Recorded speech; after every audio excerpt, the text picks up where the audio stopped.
ಮಗ ಬರ್ತಾನೆ ಅಂತ ತಾಯಿ ಕಾದು ಕುಳಿತಿದ್ದಾರೆ. ಯಾಕೆ ಅಂದ್ರೆ ತಾಯಿಗೆ ಇನ್ನೂ ಈ ವಿಚಾರ ಗೊತ್ತಿಲ್ಲ. ಉಗ್ರರ ದಾಳಿಯಲ್ಲಿ ಮಂಜುನಾಥ್ ರಾವ್ ಬಲಿಯಾಗಿದ್ದಾರೆ ಅನ್ನೋದು ಅವರ ತಾಯಿಗೆ ಇನ್ನೂ ಗೊತ್ತಿಲ್ಲ. ಈವರೆಗೂ ಕೂಡ ಸಾವಿನ ವಿಚಾರವನ್ನ ಕುಟುಂಬಸ್ಥರು ಆ ತಾಯಿಗೆ ತಿಳಿಸಿಲ್ಲ.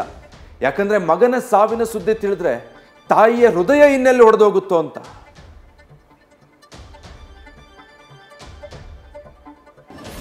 ಮಂಜುನಾಥ್ ಅವರ ಸಹೋದರಿ ದೀಪಾ ಅವರು ನಮ್ಮೊಟ್ಟಿಗೆ ಸಂಪರ್ಕದಲ್ಲಿದ್ದಾರೆ.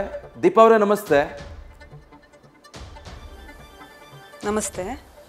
ದೀಪಾ ಅವರೇ, ಮಂಜುನಾಥ್ ಅವರ ಈ ನಿಧನದ ಸುದ್ದಿ ನಂತರ ಕುಟುಂಬಸ್ಥರ ಪರಿಸ್ಥಿತಿ ಏನಿದೆ?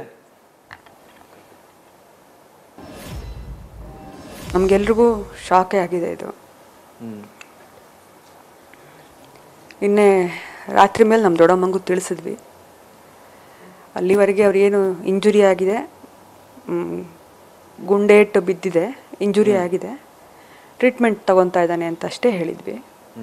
ಆಮೇಲೆ ನಾವು ನ್ಯೂಸ್ ಆಫ್ ಮಾಡಿದ್ವಿ, ಟಿ ವಿ ಎಲ್ಲ ಆಫ್ ಮಾಡಿ ಮೊಬೈಲೆಲ್ಲ ಕೊಟ್ಟಿರಲಿಲ್ಲ. ಹಾಗಾಗಿ ಅವರಿಗೆ ನಾವೇನು ಹೇಳಿದ್ವೋ ಅದು ನಂಬಿದ್ರು. ಪಾಪ ಆರಾಮಾಗಿ ಬರ್ತಾನೆ, ಟ್ರೀಟ್ಮೆಂಟ್ ನಡೀತಿದೆ, ಬರ್ತಾನೆ ಅಂತ ನಂಬಿದ್ರು. ಆಮೇಲೆ ತಿಳಿಸಿದ್ವಿ. ಈಗ ಮಂಜುನಾಥ್, ಪಲ್ಲವಿ ಮತ್ತೆ ಅವರ ಪುತ್ರನನ್ನ ಹೊರತುಪಡಿಸಿ ಇನ್ನು ಯಾರೆಲ್ಲ ಇದ್ರು ದೀಪಾ ಅವರೇ ಅವ್ರ ಜೊತೆ ಮನೆಯಲ್ಲಿ? ಮನೆಯಲ್ಲಿ ನಮ್ಮ ದೊಡ್ಡಮ್ಮ ಇದ್ರು, ಸುಮತಿ ಅಂತ. ಮಂಜುನಾಥ್ ಅವ್ರ ತಾಯಿ ಇದ್ರು, ಒಟ್ಟಿಗೆ ಇದ್ರು. 4 ಜನ ಅಷ್ಟೇ ಇದ್ದಿದ್ದು. ವಿಷಯ ಗೊತ್ತಾದಾಗ ದೊಡ್ಡಮ್ಮ ಒಬ್ಬರೇ ಇದ್ರು, ಸುಮತಿ ಅವರು, ಮಂಜುನಾಥ್ ಅವ್ರ ತಾಯಿ. ಹಾಗಾಗಿ ನಾವು ಮಂಜುನಾಥ್ ಅವರಿಗೆ ಒಬ್ರು ತಂಗಿ ಇದ್ದಾರೆ, ತೀರ್ಥಹಳ್ಳಿದ್ದಾರೆ, ರೂಪಾ ಅಂತ. ನಾನು ಚಿಕ್ಕಮ್ಮನ ಮಗಳು ದೀಪಾ ರವಿಕಿರಣ್ ಅಂತ. ಸದ್ಯ ಈಗ ಅವ್ರ ತಾಯಿಗೆ ಏನಂತ ಹೇಳಿದಿರಿ ದೀಪಾ ಅವರೇ? ಯಾವ ರೀತಿ ಸಮಾಧಾನ ಪಡಿಸಿದ್ದೀರಿ ಅವರನ್ನ? ವಿಷಯ ಈಗ ಹೇಳಿದೀವಿ, ಮಂಜಣ್ಣ ತೀರ್ಕೊಂಡಿದ್ದಾರೆ ಅಂತ ಹೇಳಿದೀವಿ.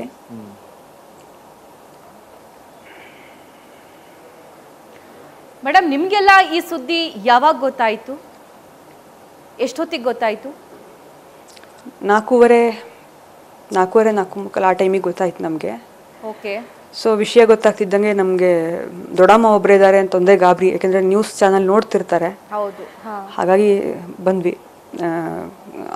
ಲಿಟರಲಿ ದೊಡ್ಡಮ್ಮ ಒಬ್ಬರೇ ಇದ್ರು. ನಮ್ಮ ಅಮ್ಮನ ಕರ್ಕೊಂಡು ಬರೋಕ್ಕೆ ಅಂತ ಬಂದ್ವಿ. ಈಗ ಪಲ್ಲವಿ ಅವರ ನ್ಯೂಸ್ ಆಫ್ ಮಾಡಿದ್ವಿ. ಆಮೇಲೆ ಅದಕ್ಕೆ ನ್ಯೂಸ್ ಟಿವಿ ಆಫ್ ಮಾಡಿಬಿಟ್ಟು. ಸೊ ಈಗ ಪಲ್ಲವಿ ಅವರ ಜೊತೆ ರೀಸೆಂಟ್ಲಿ ಯಾವಾಗ ಮಾತುಕತೆ ಆಯ್ತು? ಯಾವಾಗ ಬಾಡಿ ಶಿವಮೊಗ್ಗಕ್ಕೆ ಬರುತ್ತಂತೆ? ಆ ಬಗ್ಗೆ ಏನಾದರೂ ನಿನ್ನೆ ಫಸ್ಟ್ ಮಾತಾಡಿದಾಗ ಪಲ್ಲವಿನೇ ಹೇಳಿದ್ದು. ಆಕ್ಚುಲಿ ಎಲ್ಲ ನಂಬರ್ಗಳು. ಹಲೋ. ಹಾ ಮೇಡಮ್ ಹೇಳಿ, ಕೇಳಿಸ್ತಿದೆ ಹೇಳಿ. ಮಂಜಣ್ಣ ನಂಬರ್ ಬಿಟ್ರೆ ಇನ್ಯಾವ ನಂಬರು ಸಿಗ್ತಾ ಇರಲಿಲ್ಲ. ಅದು ವಾಟ್ಸಾಪ್ ಕಾಲ್ ಮಾಡಿ ಪಲ್ಲವಿ ವಿಚಾರ ಹೇಳಿದ್ಮೇಲೆ ನಮಗೆ ನಂತರ ಆಮೇಲೆ ನಿನ್ನೆ 1:30 ಅಷ್ಟೊತ್ತಿಗೆ ಫೋನ್ ಮಾಡಿದ್ಲು ಪಲ್ಲವಿ. ಎಲ್ಲ ಜಮ್ಮುಗೆ ಬಂದಿದ್ದೀವಿ, ನಾನು ಅಭಿಜಯ್ ಸೇಫ್ ಇದ್ದೀವಿ ಅಂದರೆ ಮಗ ಸೇಫ್ ಇದ್ದೀವಿ ಅಂತ. ಮೇಡಮ್, ಎಂಥ ದುರಂತ ನೋಡಿ. ಮಗ 97% ಮಾಡಿದಾನೆ. ಒಂದು ಸ್ವಲ್ಪ ಖುಷಿಯಾಗಿ ಹೋಗೋಣ ಎಲ್ಲೋ ಅಂತ ಹೋದವರು ಬರ್ತಿರೋದ್ ಮಾತ್ರ ಹೀಗೆ. ನಿಮ್ ನೋವು ಇಡೀ ಕರ್ನಾಟಕಕ್ಕೆ, ಇಡೀ ದೇಶಕ್ಕೆ ಅರ್ಥ ಆಗುತ್ತೆ. ಹೇಗಿದ್ರು ಮಂಜುನಾಥ್ ಸರ್ ನಿಮ್ ಜೊತೆ? ಅವರ ಒಡನಾಟ? ಅವ್ರ ಅಮ್ಮಂಗೂ ಪಾಪ ಚೆನ್ನಾಗಿತ್ತು. ನಮಗೆ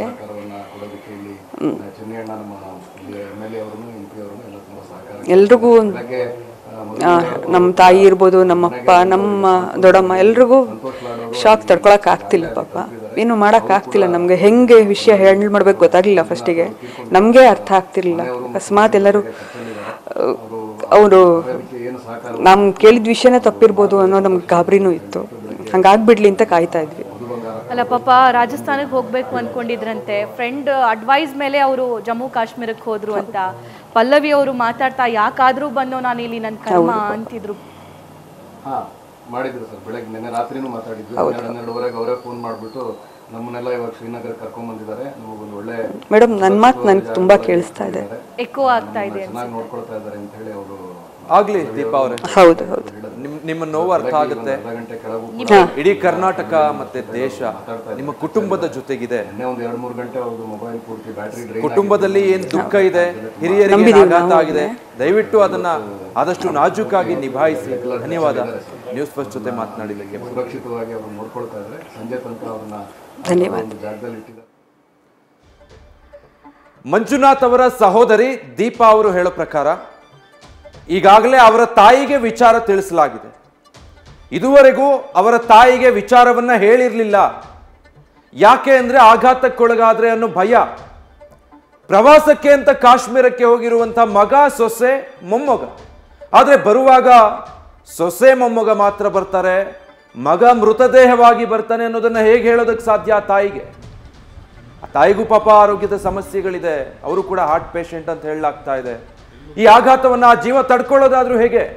ದೀಪಾ ಅವರು ಹೇಳ್ತಾ ಇದ್ರು, ನಮಗೆ ಒಂದು ಕ್ಷಣ ಆಘಾತ ತಡ್ಕೊಳ್ಳೋದಕ್ಕಾಗ್ಲಿಲ್ಲ, ಇದು ಸುಳ್ಳಾಗ್ಬಿಡ್ಲಿ ಅಂತ ಇರೋ ಅಷ್ಟು ದೇವರುಗಳಿಗೆ ಕೈ ಮುಗಿತಾ ಇದ್ವಿ. ಆದ್ರೆ ಕೊನೆಗೆ ಆ ಸುದ್ದಿನೇ ಸತ್ಯ ಆಯ್ತು. ಬೇರೆ ದಾರಿ ಕಾಣದೆ ತಕ್ಷಣಕ್ಕೆ ಅವ್ರಿಗೆ ವಿಷಯ ಗೊತ್ತಾಗದ ಹಾಗೆ ಆ ಕ್ಷಣಕ್ಕೆ ನಾವು ಎಷ್ಟು ಸಾಧ್ಯನೋ ಅಷ್ಟು ಮ್ಯಾನೇಜ್ ಮಾಡಿದ್ವಿ. ಆ ನಂತರ ಸ್ವಲ್ಪ ಸಾವಧಾನಿಸ್ಕೊಂಡು ಅವರಿಗೆ ನಿಧಾನವಾಗಿ ಈಗ ಆ ವಿಚಾರವನ್ನ ಹೇಳಿದ್ದೀವಿ ಅನ್ನೋದನ್ನ ನ್ಯೂಸ್ ಫಸ್ಟ್ ಜೊತೆ ಮಾತಾಡಬೇಕಾದ್ರೆ ಮಂಜುನಾಥ್ ಅವರ ಸಹೋದರಿ ದೀಪಾ ಹೇಳಿದ್ರು. ಸೊ ಆ ತಾಯಿಯ ಮನಸ್ಸು ಹೇಗೆ ಛಿದ್ರ ಆಗಿರ್ಬೇಡ. ಈಗ ಮೊಮ್ಮಗ ಬಹಳ ಚೆನ್ನಾಗಿ ಗೊತ್ತಿದ್ದಾನೆ, ಮಗ, ಸೊಸೆ, ಕುಟುಂಬ ತುಂಬಾ ಚೆನ್ನಾಗಿದೆ, ನಾವಾಯ್ತು, ನಮ್ಮ ಸಂಸಾರ ಆಯ್ತು ಅಂತಿದ್ದವರು ಕಾಶ್ಮೀರಕ್ಕೆ ಪ್ರವಾಸಕ್ಕೆ ಹೋಗ್ಬೇಕು ಅಂತ ಅಂದ್ಕೊಂಡಿದ್ದೆ ತಪ್ಪ. ಇಡೀ ಕುಟುಂಬಕ್ಕೆ ಆಧಾರವಾಗಿದ್ದಂಥ ಮಂಜುನಾಥ್ ಕಾಶ್ಮೀರದಲ್ಲಿ ಉಗ್ರರ ಗುಂಡಿಗೆ ಬಲಿಯಾಗಿದ್ದಾರೆ. ಸದ್ಯ ಆ ವಿಚಾರ ಅವರ ತಾಯಿಗೂ ತಲುಪಿದೆ. ನ್ಯೂಸ್ ಫಸ್ಟ್ ನಿರ್ಭೀತಿಯಿಂದ ನಿಮ್ಮ ಪರವಾಗಿ.